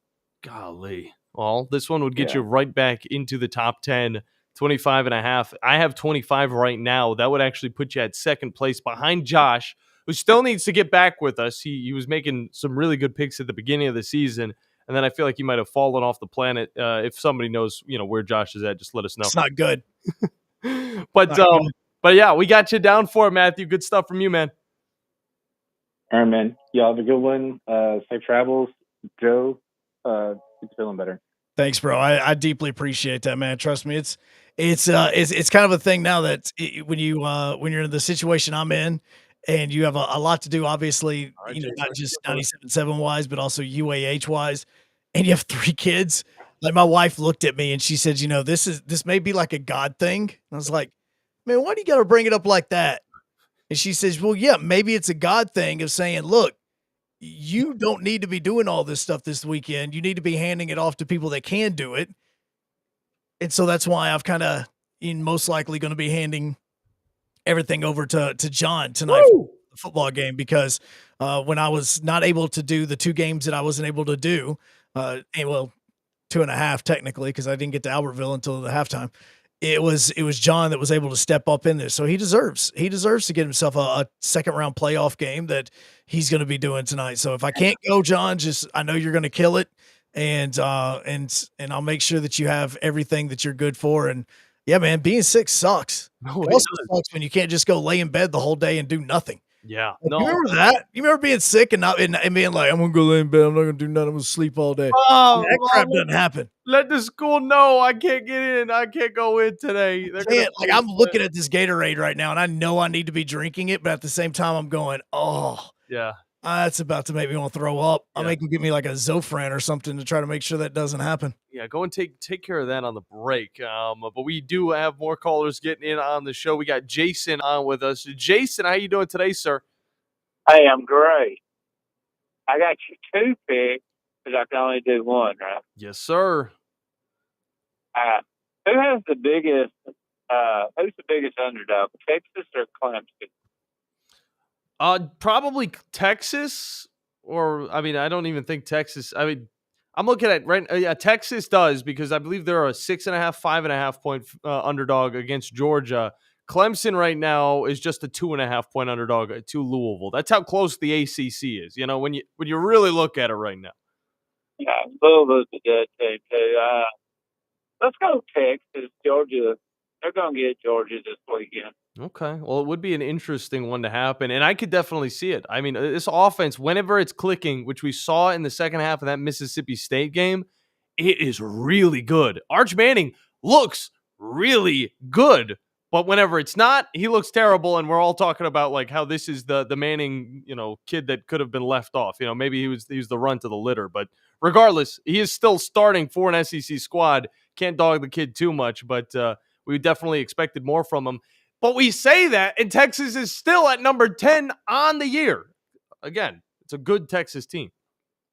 Yeah, Texas defense is not bad. As I was saying, defense travels. No. Yeah, I like it. Okay. Well, I'll get you down for it, Jason. Good stuff from you. You're sitting right now at third, even coming out of the halfway point of the Whack Underdog pick. So. Wait. I should be in. Did I not pick Oklahoma against Tennessee? Last week, I don't believe. Way before last, I picked Mississippi State over Arkansas. And you told me that's not a good pick. And then I said, I'll give you one better. I'll give you Oklahoma over Tennessee.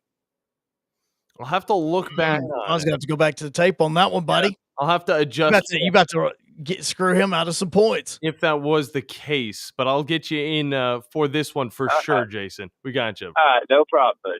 Have All a good weekend, fellas. Good Hey, stuff. thank you, sir. You too. Appreciate Jason for hopping in on that. We'll get him down for Texas over Georgia. I'll make sure that I have that one down. Jason throws out multiple picks. Sometimes it gets me a little bit confused, but I want to make sure I square it up right because I don't want to, I don't want to mess anybody up or screw anybody out of some points. But Joe, we do need to hop into a break. Phone lines stay open to you guys, whether you want to get in on the conversation, recap a little bit of what happened last night in Coleman Coliseum, or look forward to a little bit of what's going to be happening for Auburn basketball. They're off on football, so you won't be talking much football for them, but there is possible coaching implications that you could throw in there. On top of that, this full week of SEC football. There's rumors about one team already ready to hire somebody. Oh, yes, they are. And some coaches already, 2 feet out the door. So a lot of interesting things going on within college football right now. And we all continue with it on the other side on the Blitz on 97.7 ESPN The Zone at WZZN TV.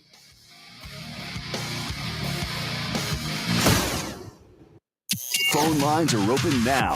256-576-4977. This is The Blitz on 97.7 ESPN The Zone. At the Huntsville Sports Commission, we do sports. The Rocket City is your destination for world-class sports in North Alabama. The Huntsville Sports Commission brings elite tournaments, championships, and other exciting athletic events to our city. From youth leagues to national championships, we're driving tourism, boosting local business, and building a stronger, more active community. When you team up with us, we'll worry about the details so you don't have to. We do sports.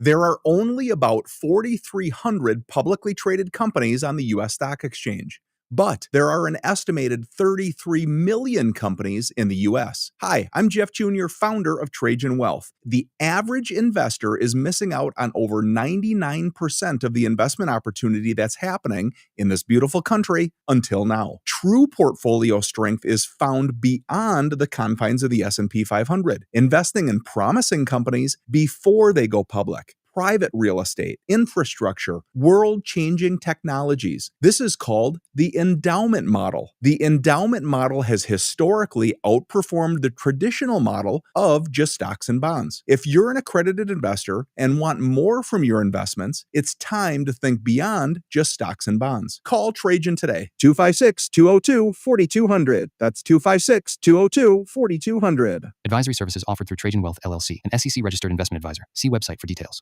Hey there, Bob Baumhauer again. Baumhauer's Victory Grill is extremely proud to have recently received numerous awards, including being voted best wings in the state of Alabama. Other awards received include Best All-Around Restaurant, Best American Restaurant, #1 Sports Bar, Best Chef, Best Wings, and Best Dining Experience. Thank you for 43 legendary years, and we look forward to providing you an award-winning dining experience at every visit. Baumhauer's Victory Grill. Legendary fun, legendary food.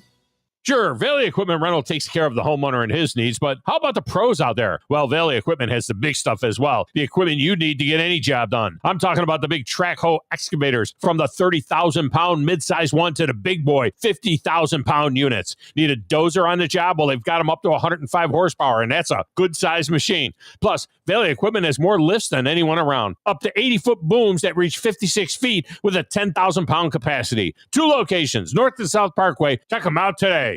Buying that perfect home is one of the most important financial decisions you'll ever make, so it's crucial that you have the right partner to help you through the process. Hi, I'm Stuart Evans, mortgage loan officer for Bryant Bank, and I'm here to tell you that we are that partner. We offer a variety of mortgage products to fit your unique home buying situation in a changing rate environment. That kind of hassle-free approach might not be what you'd expect from a bank, but it's exactly what you can expect from us. Give me a call today or visit me at our downtown Huntsville office and let me show you what banking beyond expectation is all about. Bryant Bank Equal Housing Lender, NMLS ID 2428943, member FDIC. SportsMed is the official team physicians of the Rocket City Trash Pandas. And if the pros trust SportsMed, you can too. SportsMed provides every service you might need for complete orthopedic care, specializing in orthopedic surgery, sports medicine, joint replacement, spine surgery, neurosurgery, and podiatry. And they offer their own brace shop, in-house full-body MRI, physical therapy, walk-in clinic, and so much more. 4 locations and on the web at sportsmedalabama.com. Oh, yeah. The fancy cars, the women and the caviar. You know who we are, because we're dripping all over the world. You know, Joe, What's up? is it like fact that all radio stations are haunted? I know the one I worked in Nashville was haunted. We discussed it multiple times on the air. Okay. Yeah, it was absolutely haunted. That was actually a bit that I would love to do even next October, is be able to go to like sports venues around the Tennessee Valley and see if we can summon ghosts. Not summon, but see and find ghosts. Okay. I mean, you can't tell me Joe Davis is not haunted. I feel like there's got to be some ghosts out there, some souls, some legends, maybe. You cannot tell me that if we were to go over to the VBC isn't haunted. I know that one's haunted. Like those things. Like I would love to do that just to see what we could possibly run into. Okay. I look forward to that. It was. We've talked multiple times about in Nashville about the radio station you used to work for that building was haunted. Gotcha. Well, last time, in the old studio that we worked at, whenever you first hopped on, well, the second time you hopped on with us, or third time, I don't really know how many times you've been. I don't know at this point in time. It's but we tried to do some ghost hunting. All right, and we didn't get too much. We got a lot of chatter, and I think that is the main thing about being. Dude, that was the coolest app too. I love that app. Did you download it or you? Heck yeah. Okay. I'd be sitting in the bed at like 11 o'clock at night, and I'll turn it on like, let's see what I can hear. I don't know. I shake my head sometimes. I don't know if it's actually real or if it's going off of stuff, that an app could just pull, maybe like a Chat GPT. I feel like AI can kind of. Oh, I still have the app. Skewer some of the ghost explorations if you're using your phone. But I just feel like every station, and I'm alone here today. You are alone. Everybody is gone. I mean, everybody is gone. With all of the energy, all of the voices, all of that stuff, I feel like there's got to be something. And I know this building, it's pretty new. I don't think there's a lot of spirits that would be residing here. But in the area that the studio's at, who knows? What type of spirits we got roaming the area. The homeless people that's outside, something's haunted. Flashlight, see? You're gonna just play that. Halloween's over, Joe. We can't be spooky. You brought it up. We're on in November. Because I'm alone here. You're telling me that Bryant-Denny Stadium doesn't have any ghosts? Oh, it definitely does. Bryant-Denny definitely does. Are you telling me that Jordan-Hare doesn't have any ghosts? We should do a list of the most haunted SEC venues. Legion Field. I mean, we're not going there at night, but Legion Field doesn't have ghosts. I don't know why I got flashlight just came on. My lights are all on in this room I'm sitting in right now. That's what I'm saying. If it says something about like an over under or a spread, then I'm going to believe it because it's going to be so funny. That would be hilarious. If my house is sitting on like the burial ground of something, and next thing you know, it's going to be like a gambler that was knocked off and buried inside this field when it was a field before all the houses got put on it. Or if we bring up Auburn and it says bye week. We'll bring up Auburn and it'll be like freeze. Like, yeah, you are a ghost to us, buddy. No. Well, either way, somebody who's not a ghost is on the phone lines right now. It is Brandon. Brandon, how you doing today, sir? Do you believe in ghosts? Yeah, because I've watched the dead guy walk around Jordan Hare Stadium for the last 3 years. Absolutely. Heck, I would take the dead guy from Weekend at Bernie's over the last 3 years with him. So we're an hour and 26 minutes into this show, and nobody has played the nausea, heartburn, indigestion, upset stomach, diarrhea commercial not one time. Dude, I'm telling you, I've taken so much medication. I've got like every single orifice basically plugged up right now. Oh my gosh. I'm telling you, it is. You're like Patrick from that SpongeBob episode where he snores and they just have to like clog his mouth with a cork. I mean, I've just taken Zofran. I've taken whatever's supposed to stop the flow from the other end. I'm taking all sorts of stuff to make my body stop hurting. Like I'm not joking. I've taken more pills today than I've eaten food. Tasty. It's not really. I understand. I was there 2 weeks ago, so it's still fresh in my mind. Even though I'm sitting here eating this pork barbecue plate from Character's Barbecue, which is amazing. Well, it's not fresh. It's not fresh in your gut anymore. You got that barbecue. Come on now. No, that is true. I think I'm going to take North Carolina State versus Miami as my underdog pick and hope that Crystal Ball can just, for lack of a better term, crap his pants.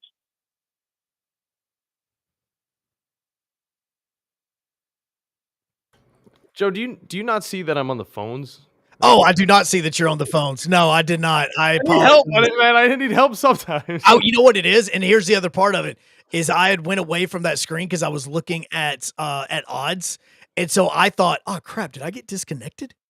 Oh. That's exactly what I thought. I did not actually think that you were working. Who did you say? You said North Carolina or somebody else? North Carolina State versus Miami.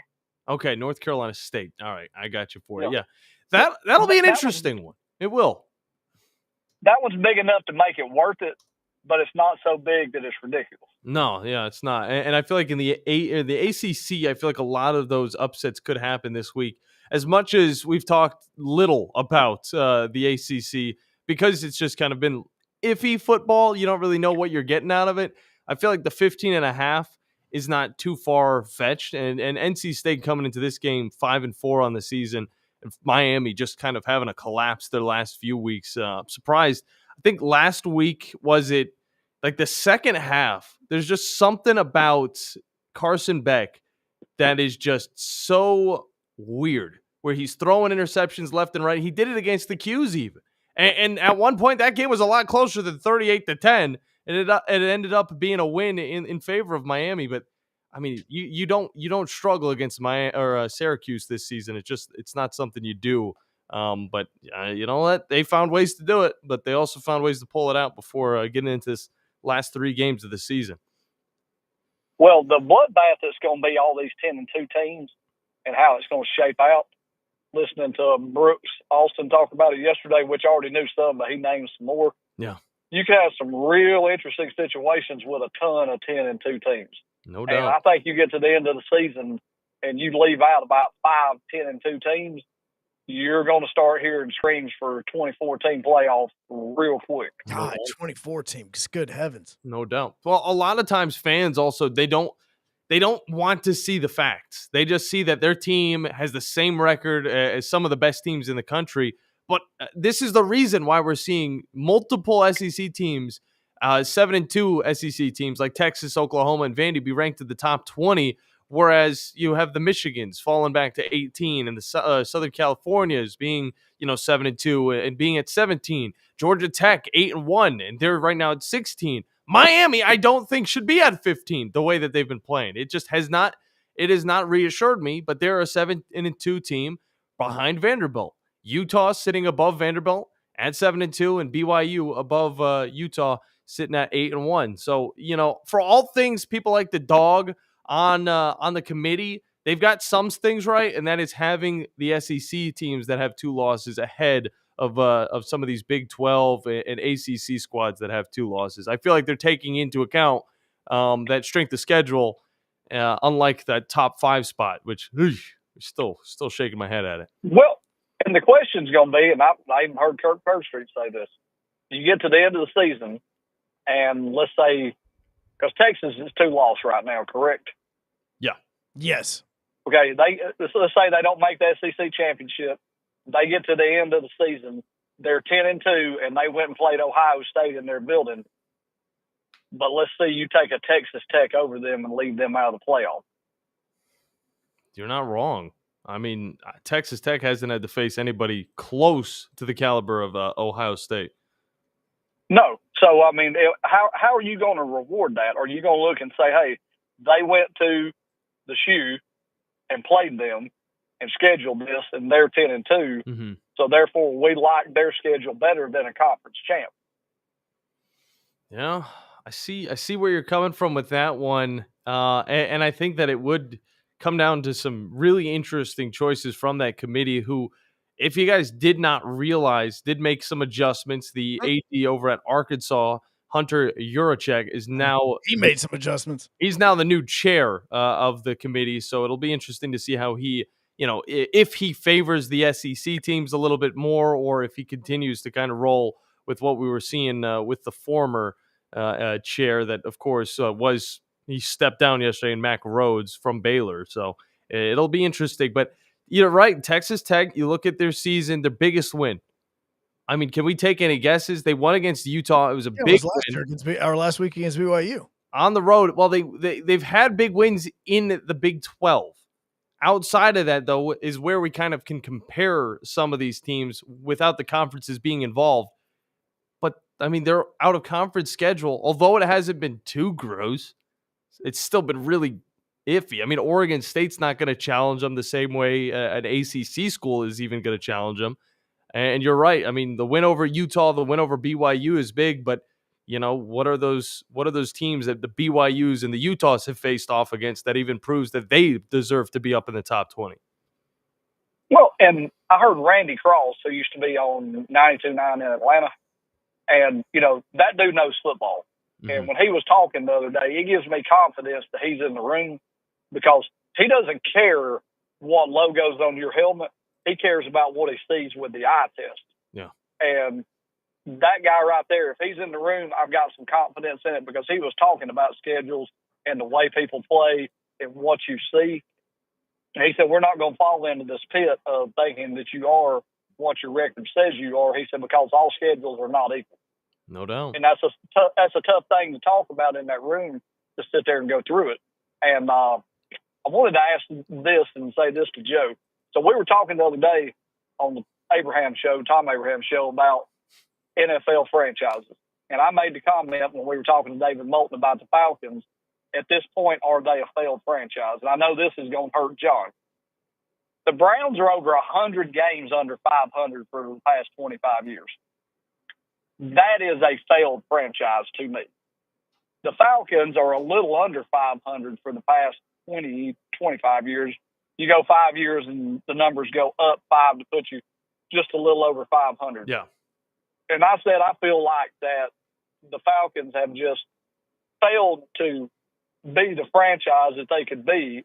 And at this point, most of the people in the city of Atlanta haven't just turned on Raheem Morris and turned on these people. They turned on the whole organization. And David Moulton quickly pointed the finger at Rich McKay and talked about what a useless stooge this guy was. And it makes you wonder, do these owners and people, do they never hear anything from the outside? Do they never hear things that people are saying? Because at some point, there's no reason for Atlanta to be this bad. And they can't seem to get out of their way. And you watch Michael Penix, he can't move his feet. He's not ready. He was not ready when they put him in when they started him. And I just wonder, how can these teams be this incompetent? Literally call a timeout and come out of a timeout and get a delay of game penalty. Oh, I've been there with the Titans. That happened a few weeks ago with the Titans. How do you keep your job? That's a fireable offense if you're that incompetent.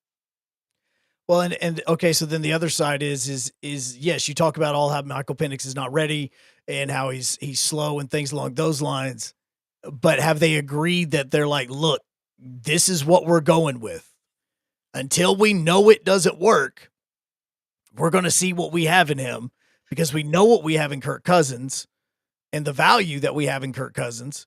But with Michael Penix, if he is our future, we have got to let him fail before he can succeed. Well, I guess I've heard him talk about Alex Smith and how smart of a guy he is. And he talks about how it took him a year and a half to really absorb everything he thought he needed to do to be mentally competent to go out there and know what's going on the field. Oh, absolutely. And when you look at what's going on with Penix, that's why I don't have a problem with these guys sitting and learning, because NFL offense is complicated. Like Cam Ward, when he challenged that reporter the other day to repeat a play call, he shut that mouth real fast. Yeah, that reporter's also an idiot. Yeah. But most of these guys, average people, can't go out here and call this offense. I mean, the stuff John Gruden calls CZ right tight, QR4, jet ski, pull tight. I mean, people don't know what that is. Well, and this is the reason why we say, like, I can almost guarantee you that we only know about 10% about what's really going on in a football franchise, because even Cam Ward knowing the playbook, that is almost as important, if not more important, than what his physical attributes are on the field. Like, it was the same way like last week with Auburn. The players know the playbook, but it's actually putting together a competent plan where everybody's on board and feeling confident going into a football game. Like, that's the whole part of this. And now with Atlanta, offensively, you got some dogs. I mean, if I right now, because I told you, PlayStation's right beside me, I would have no problem starting a dynasty with Atlanta with the dogs that they have. Get it to Drake London, Kyle Pitts. I mean, seriously, between the fact that Drake London has finally turned into that number one wide receiver that he was drafted to be, bro, that's massive. Game changing. If Kyle Pitts can continue to grow a little bit, that's going to be even better. But and then obviously you look at the backfield, and the backfield is stacked. A lot of this also has to do with the defense. And no, the city hasn't fallen out of favor with Atlanta because it's kind of embedded in them. I mean, it's the same way here. If Alabama had 4, 5, 6 seasons where they were 500, you wouldn't have the entire state being like, well, Bama's dead. Like, it's none of that. It would seem like it, though, the way that Alabama fans can rally together and talk terribly about their team. It would seem like Alabama's lost everybody, but once you're a part of, a team, you kind of stick with it. And I think that's the same thing with the Falcons. And I don't agree with anybody who says that it's a failed franchise. They go to the Super Bowl, less than a decade ago, and they have a chance at winning. And of course, now it's time to rebuild. A lot of upsetting history within the Super Bowl, but regardless, this team has the ability to be at the top again. It's just going to take a lot more work than other franchises that are able to reload faster, like the Patriots and the Steelers. Well, when you look at, they went to the Super Bowl, and then I think they got to the third round of playoffs the next year. And then Julio wasn't able to save them in that round. What have they done in the last 9? Not much. They've made a lot of bad decisions as head coach, just to be honest with you. I mean, look, I actually am a fan of the way that they've drafted a few of last 3 or 4 seasons. And I do think that this franchise is moving in the right direction because you could see it with the players that are getting on the field. Well, I would be willing to bet every dollar I would make this week that if you just said, hey, I need a guy that can give me a competent game plan to go out here and win games, I would bet money that John Summerall could coach circles around every one of those idiots on that coaching staff right now. He would be able to come in and say, from a managerial standpoint of how you're calling this and how you're doing this, you are doing it wrong. Well, we appreciate that call, Brandon. Good stuff from you. Getting the conversation all over the place. Falcons' last few seasons have resulted in 8 wins last year, 7 wins, 7 wins, 7 wins. 2020 was an abysmal year at 4-12. But, this team has kind of just been in that middle precipice. Whereas, he brings up the Browns. Yeah, the Browns have been terrible. The Jets have been terrible. They continue to be bad until something completely shifts. And for the Jets, they thought they could do it a few years ago. Robert Saleh was not the right pick. Aaron Rodgers was not your quarterback. And it definitely wasn't Zach Wilson. There's just a lot of times where teams, they really bag on these guys to commit to them for the next few years, and it just does not work out. And then you have to reload again. And then you give them another 3 years. What's happening with Auburn right now? Brian Harsin didn't work out. Hugh Freeze didn't work out. Fast forward, now we're past 8 years and still not a lot to show for it. But we continue on with the conversation and want to get Wolverine Dan on here real quick as well. Wolverine Dan, what's up, man?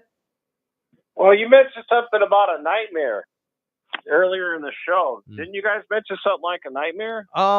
Joe's situation's a nightmare, and also I feel like I'm not alone anymore now, but I was alone in the studio. I felt like there were ghosts. There were people watching. I can't go to a grocery store and I go down an aisle where there's Campbell's soup and there's alphabet soup. I can't do it. It scares the hell out of me.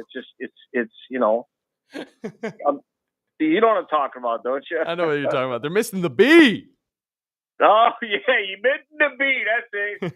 B for BIT, and I'll yeah. Okay. All right. With that said, listen, fellas, the big weekend, Northwestern. I'm excited about it, but I don't think our quarterback's there yet. I don't even think this quarterback's going to be right until next year.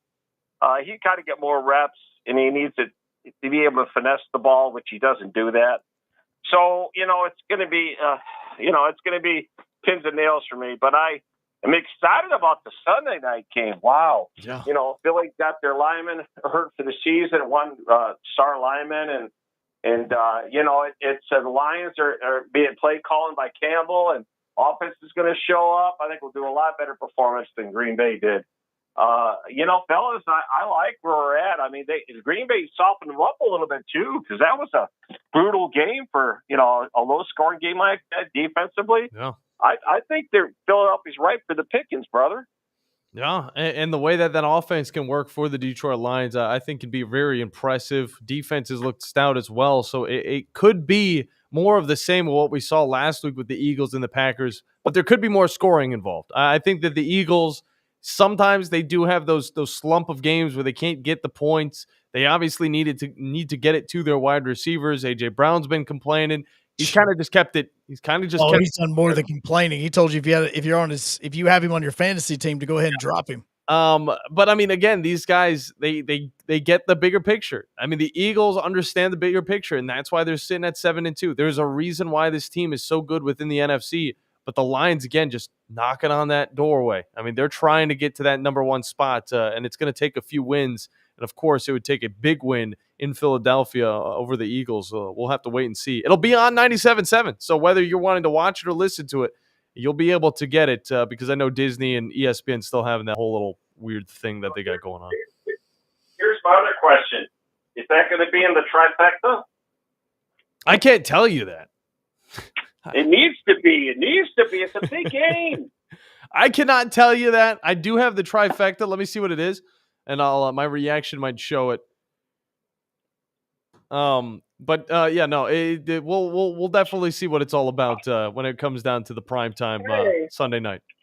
Well, there's not a bigger game during the week, I don't think. So we'll see. I mean, in the weekend, I should say. No. Hey, I'll talk to you in about an hour. See ya. All right. Appreciate you, Wolverine Dan. We got to hop into a break. But before we do that, Fight Night is coming to Huntsville, guys. Make sure you have this in your calendars. November 22nd. The Cage Fighting Championships, Rise of Champions, going to be at the VBC South Hall. Make sure you guys go on down to the VBC. Reserve your tickets now or head over to Ticketmaster.com and get in that way as well. Phone lines are still open to you, 256-576. 97.7, the number to get into the Blitz here on a Football Friday on 97.7 ESPN, The Zone, and WZZN TV. Josh, we see you, bro. We see you. Do we? Joe Hunk, John Abraham. You can watch the Blitz live now on X at 97.7 ESPN. Tom Luganville here for my friends at the service department at Woody Anderson Ford. When you need service on your vehicle, whether it's a Ford or any other make, you want to get into Woody Anderson Ford where their expert service technicians will get it diagnosed and repaired right away, the right way. And while you are there, check out all the new and pre-owned vehicles at Woody Anderson as well. They are ready to make you the best deal possible. Visit Woody Anderson Ford today. Woody Anderson Ford on Jordan Lane in Huntsville, Hughes Road in Madison, and online at WoodyAndersonFord.com. Since 1983, Berkshire Hathaway Rise Real Estate's Ann Adams has been your local go-to real estate expert in the area. As a buyer, you can trust Ann's in-depth knowledge of the local housing market to narrow available properties down to those you'll be interested in, saving you time when shopping for a new home. When you're ready to sell, Ann's expert negotiation skills will ensure you get a fair price and hassle-free experience. Call Ann Adams today at 256-337-2625 or email annadamsrise@gmail.com.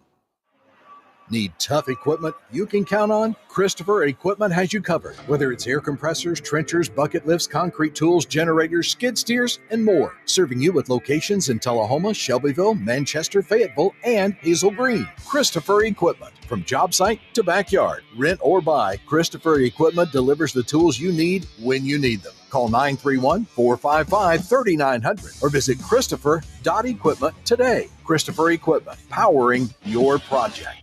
The state's largest orthopedic group is growing to meet the needs of the patients in our community. The Orthopedic Center has long been the most trusted name in orthopedics in North Alabama. So as our area continues on the fast track, so does the need for premier orthopedic care anywhere and anytime you need it. TOC is proud to announce the opening of our new locations in Albertville and Hampton Cove, along with the grand opening of our newest office in Decatur. These clinics will offer the same high-quality orthopedic care you have come to associate with TOC, with the convenience of being closer to home. As a patient, your time is your most precious asset, and we recognize that at TOC. That's why we are also proud to announce the opening of our urgent ortho clinics to handle those bumps and bruises that need prompt attention. These clinics are available to care for acute orthopedic injuries with no appointment necessary. With 38 physicians, 20 centers of excellence, and now more than a dozen locations to serve you, TOC will continue to be the name you turn to for the best orthopedic care at the right time. Visit our website at visittoc.com for more information.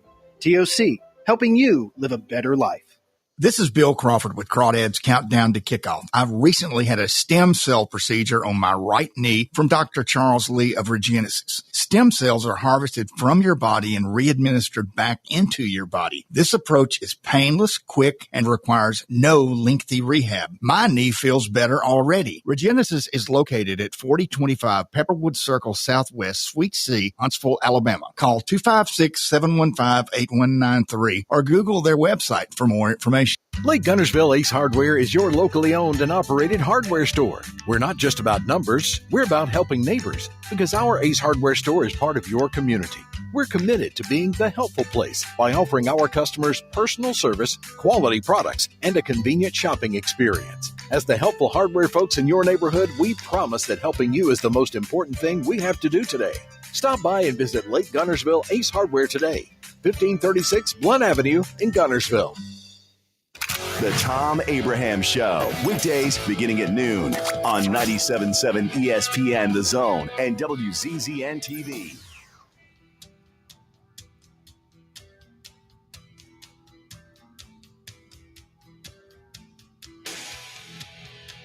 All right, John, last segment, best segment.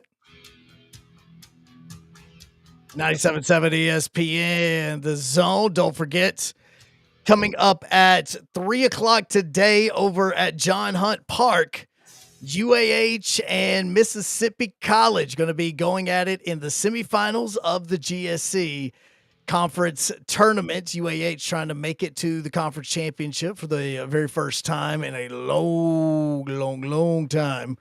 And Mississippi College is basically just been the premier team in the GSC so far this year. But that match is going to be starting at 3 o'clock today over at John Hunt's right there at the Loretta Spencer Championship Field. So head on over there and cheer on the Chargers. There you go. And Joe, we're at the end of the show. You made it through, brother. I didn't even get to talk about my Harry Potter explorations. I finished it. It's done. It's done? It's dealt with. Well, we're We have some on Monday. Am I a I Potterhead got to now? talk to you about Monday, but yeah, we got some on Monday too that we could talk about that. Okay. Yeah. Am I officially a Potterhead? What do I need to do to be a Potterhead? We got to go get your wand. Do you know which house you are a part of? I think I'm Hufflepuff. Yeah, it makes sense. You're a Hufflepuff. Absolutely. So yeah, you can go get that. You go to get your wand. That's what you're definitely going to need. I'm not buying a wand. I just want you to know that. If anything, I got to walk around in the woods and I got to find it just laying somewhere in the sticks, and that'll be my wand. I'll just go. Yeah, it doesn't happen like that. Gaudios Leviosa. No, that's really not how that works. Have you picked your upset pick yet? I'm going Tennessee Tech over Kentucky. Over Kentucky. Why not? That's a 10-0 team. All right. I'm telling you, the Simpson family's having a great year. Spectacular year. And I think they're going to continue to roll, and I think they're going to cap it off with an SEC dub, even though this is supposed to be Kentucky's easy game. This is their easy slate. But we're talking about a highly competitive Tennessee Tech squad. And the Golden Eagles, man, the crowd's showing up to their games. I mean, who knows how many fans might be in attendance out in Kentucky this weekend? No, absolutely. And so it should be extremely fun to see all of that as it's continuing along. And that's going to be an absolute blast to see. No doubt. And also, Josh actually hit us up on WZZN TV in the chat. He's been in the hospital for a little bit of time, but he has still been listening to the show. I appreciate him reaching out to us. So we do got his pick down as well. He's going with Pitt. He's not the only one that's going with Pitt over Notre Dame, and it should be an interesting game there as well. But good to see him. Good to see him hopping in. We'll make sure we hold his Wacky Underdog winnings in a safe vault or something like that. And for Jason, I will be going back, and I will be making sure we get your picks straightened out. If they were a little bit off, I apologize. But, whenever you're throwing 2 games at me a week, sometimes I can mess it up a little bit. But regardless, this segment, as always, guys that don't mess it up ever, is presented by Bobcat of Huntsville. For all of your equipment needs, head on over to Bobcat of Huntsville or just look them up online, bobcatofhuntsville.com, for all your loaders, excavators, tractors, mowers, or steel appliances. It's all in one spot, and that is Bobcat of Huntsville. You can either go on out to their location off of Highway 20, or you can call them at 256-895-3311. Okay. Well, we wrap this thing up in a cute little bow. I'm better than you, apparently. No, you are better than me. No, you're way better than me right now. Also, I may go ahead and make my wacky underdog pick, and I could be absolutely dumb for doing this, but give me Oklahoma. Okay. No, I wouldn't say you're dumb for that one. If anything, that's a very good pick to have. This defense, man. It's less wacky than anybody else's picks out there. I mean, Jason got Texas. That's not too wacky. The NC State can be a little bit wacky, but who knows with Miami. I'm not going to say Wolverine Dance because he likes to be on the down low about it, but his is very wacky. And I mean, Northwestern has been thrown out there a few times, and even Minnesota from Matthew. Those are wacky picks. You have a moderate pick that you throw out, and it's not moderate underdog picks. It's wacky underdog picks. So it's a smart move right there from you. Yeah, that's what I'm going to go with. So I'm going to live with that one. And I just think this defense right now is playing extremely well. And if they have an opportunity to disrupt the pass game of Alabama, this is going to be a very, very, very long day for Ty Simpson. If they are going to, that offensive line is going to have to continue to protect him because of how much pressure you see from the Oklahoma defensive line, because those guys know how to get into the backfield, man. Yeah, they absolutely do. And Alabama's defense is going to need to know how to get into the backfield as well as shut down the run game. Of course, the running backs have had a lot of success on the season, with Blaylock going at over 400 yards, but John Mateer right behind him at 306, and we're not even throwing out Robinson. They total for around 1,000 yards on the season when it comes to their main guys, a little bit over 1,000 yards, whereas Alabama has one solid running back in Jam Miller. Everybody else really struggling to even hit that 200 mark. But either way, we got to hop out of here. Look forward to all the fun sports, UAH versus Nova, as well as Madison Academy at Anniston all on 97.7 till Monday. See ya. Now, you know about Eagle Masonry and Insulation, and maybe you know that Eagle also does landscaping and dirt work. But how about after paint work? Shower doors, shelving, and mirrors, all taken care of by Eagle, the same Eagle that takes care of all your masonry, insulation, and landscaping needs. Eagle brings the same level of expertise to all these disciplines, and they're ready to provide you with a free quote. The website is the same, insulatewitheagle.com, as is the phone number, 256-755-1556. Give them a call and see what Eagle can do for you. Eagle saves you time. Eagle saves you money. There are only about 4,300